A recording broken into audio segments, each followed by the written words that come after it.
So today we're going to have a look at the brand new Airfix Vickers Wellington MK.1A or C version. This is a brand new kit from Airfix. It's just been released. Lovely box art there as usual that we've come to expect from new Airfix kits. So we'll have a look at the instructions. And it's typical stuff, what we've come to expect, although there is one change. I'm not sure whether it's for the good or not. It's a bit of a strange thing, but we're used to the red, that sort of denotes where the previous part placement was in the steps, but there's now green, which shows areas that are in the aircraft, so they're detail parts, but it says here, because you're not able to see very much into the fuselage, if you want to leave those out, you can. So, I mean, that's an interesting way to go about it. I personally would probably add it all and then button it up so I know it's there. And not worry about it, but that is an option. So as you run through, we're sorting out the internals, so there's quite a lot of detail here, and here you can see some of the green parts that they're saying if you want to leave out you can. And then we've got some nice internal diamond pattern that's unique to the Wellington and the way it was made. It's kind of like a ribbing pattern on the inside that shows through the linen on the outside. And here it's showing you about opening up sections if you want to have the bombay closed. And there's some parts here, obviously, I think built into the side of the fuselage are open bombay doors. So if you want them closed, then you need to cut those out. And we've got a few other parts going in, some of the more internal pieces. And then we're starting to get the walkway into the middle of the fuselage, and then going on with a few more doors and seats. Lots of options, check the question marks, etc. as you go through. And then we're still adding parts in, starting to get some of the internal bracing parts and the areas going down along the fuselage, which will help give you a good join when you bring the two together. And then a wing spar is going in and the fuselage is going on. We've also got here the option to add the bombay doors if you're going to close them, and here you can see they're built in open along the fuselage there.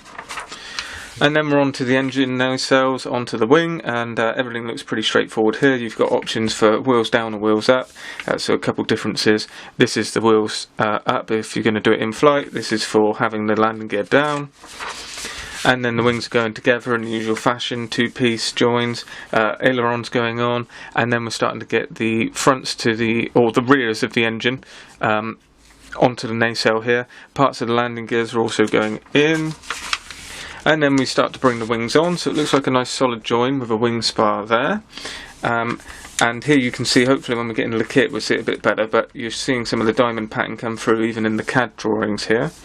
And then we've got the tail wheel, again with options for in-flight, and then we're starting to get the tail fin on with the rudder as well, and then the horizontal stabilizers with their flaps and ailerons on the back there as well.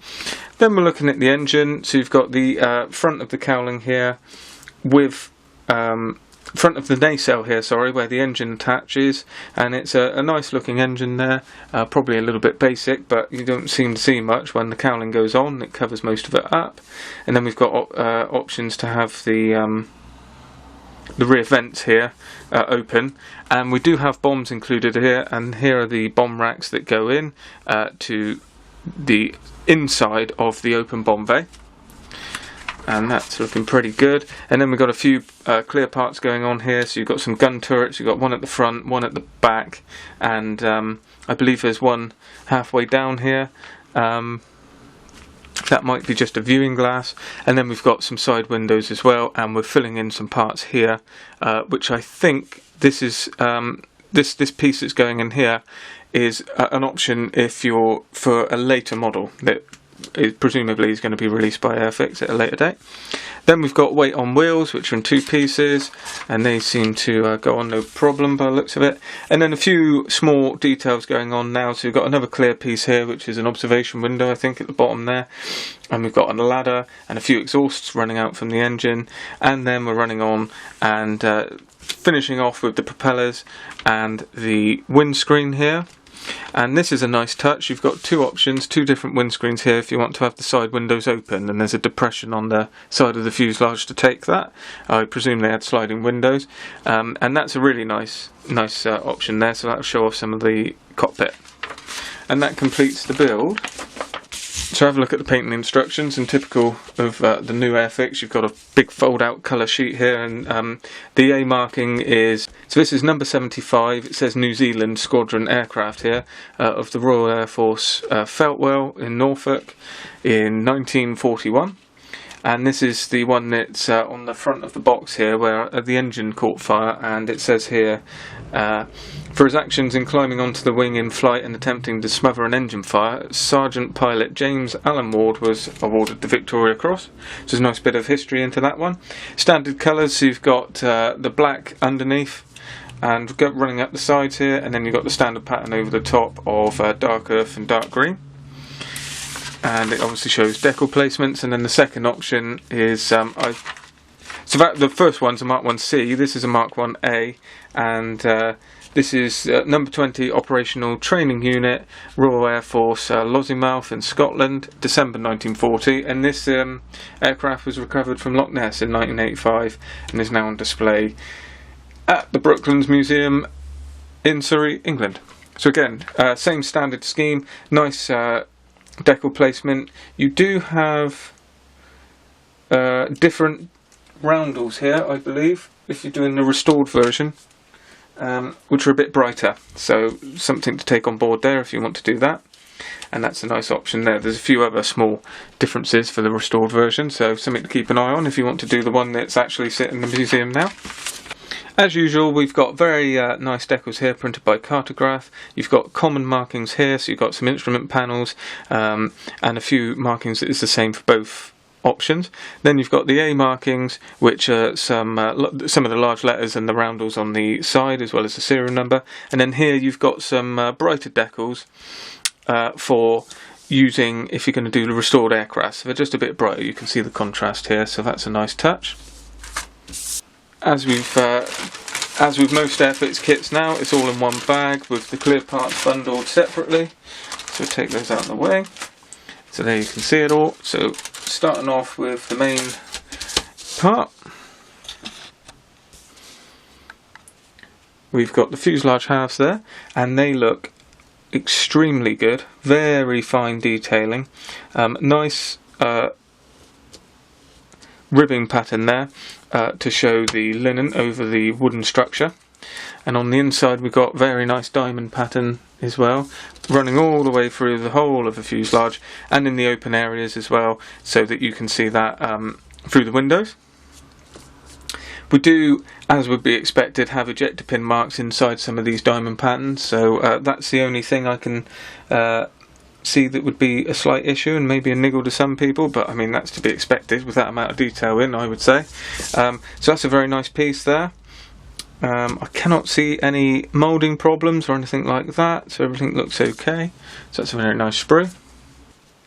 Then we've got the two wing sprues here. So this one has, I believe that's the top part of the wing. Nice diamond pattern coming through there, which is very subtle as well, and should show up very nicely with a bit of weathering. You've got some of the internal pieces here as well, which again are very finely moulded, and the beginning of the engine nacelles and a few of the internal parts there for the corridors.